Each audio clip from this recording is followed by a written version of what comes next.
As Americans across the country raise their flags in honor of Independence Day, a piece in the New York Times suggests the U.S. flag may no longer unite the country. Joining us now to react is former Wisconsin Congressman and Fox News contributor Sean Duffy and Democratic strategist Kevin Walling. Gentlemen, thank you both for being here today. We appreciate it. I'm going to put up a little piece from the New York Times here with the headline, "A 4th of July symbol of unity that may no longer unite." It writes, quote, "Flying the flag from the back of a pickup truck or over a lawn is increasingly seen as a clue, albeit an imperfect one, to a person's political affiliation in a deeply divided nation. Supporters of former President Donald J. Trump have embraced the flag so fervently that many liberals worry that the left has all but ceded the national emblem to the right." Kevin, I'll begin with you. What is your response to this? Yeah, it's actually heartbreaking to some extent, Alicia, to see this piece that, just 70% of Americans in that piece are proud of the American flag.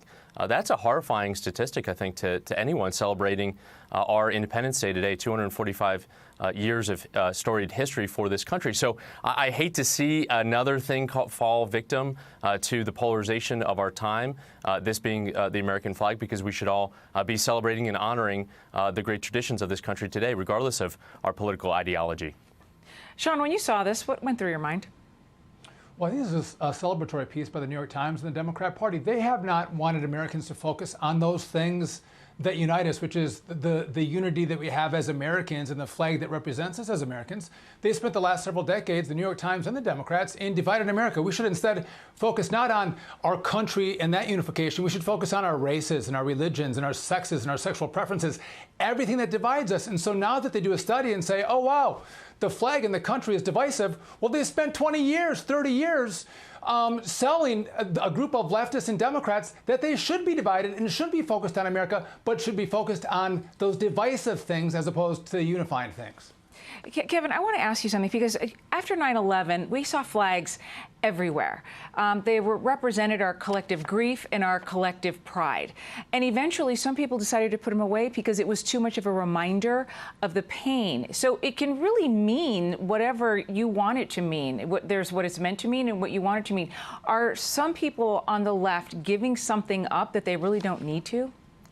I hope not, and I don't believe so. We saw a record number, for example, of veterans running as Democrats who had served in this country, worn the flag overseas in combat zones, defending this country and our liberties. So I think it's to the Congressman's point, and it's a good one. I think the left needs to take back the flag to some degree and to raise that flag and to run on patriotic values, because we know Democrats are just as patriotic as Republicans, and that should be a uniting factor in this country. And if I could just say, Alicia, I think it's important then, as Democrats then see other Democrats or leftists, people in their party burn the flag or put it on the ground and stomp on it, all of them should then be outraged at the disgrace that's displayed by that party for this American flag. I would hope that more it's Democrats not just Democrats burning flags, Sean, in this country. Well, yeah, I don't know what country you're living in, Kevin, because if you look at the protests in the streets, they're virtually all Democrats that burn flags. And so I think you're right. We should focus on what unifies us, and it should be Republicans and Democrats that fly the flag and salute it and respect it. And I think we can agree that a majority of Americans don't burn flags, regardless of where you sit. But I do want to move on to another topic, because I think we need to hit on this. The National Education Association, this is the nation's largest teachers union, has now approved a plan saying that the teaching of critical race theory for kids is reasonable and appropriate. Part of the plan, let me read, publicly through existing media convey its support of the accurate and honest teaching of social studies topics, including truthful and age-appropriate countings of unpleasant aspects of American history, such as slavery and the oppression and discrimination of Indigenous, Black, and Brown, and other peoples of color. It is reasonable and appropriate. Kevin, I'll go to you first. We don't have much time left, but I'd like to get your thoughts on this, because there are teachers and parents who oppose this. Sure, Alicia, it's a good question. I'm with General Mark Milley on this, the chairman of the Joint Chiefs, when he said we shouldn't whitewash our history. This is the greatest nation in the history of the world, and we should have an adequate and accurate telling of that storied history of 245 years. In Russia, we see this. We see it in China, trying to disavow, whitewash their history. That's the tool of despots and dictators. We should have an adequate and accurate telling of our history in the classroom. And Sean, I know not to be unfair here, but I'm being given a hard rap. And I know you have thoughts on this, the whole other side that we have to get to. Okay, you know what? I'm being told no. I can give you time, but quickly. Okay, listen, I appreciate it, because you know what? We're whitewashing the true history of America and selling us on the idea that we're all racist if you're white.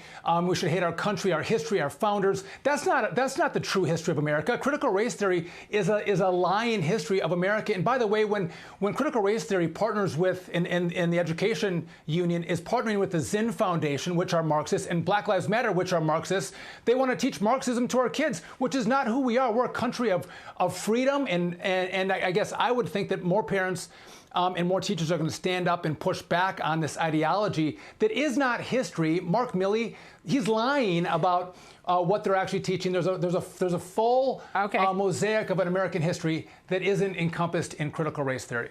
I want to thank you both for this conversation. Happy 4th. Happy 4th, Alicia.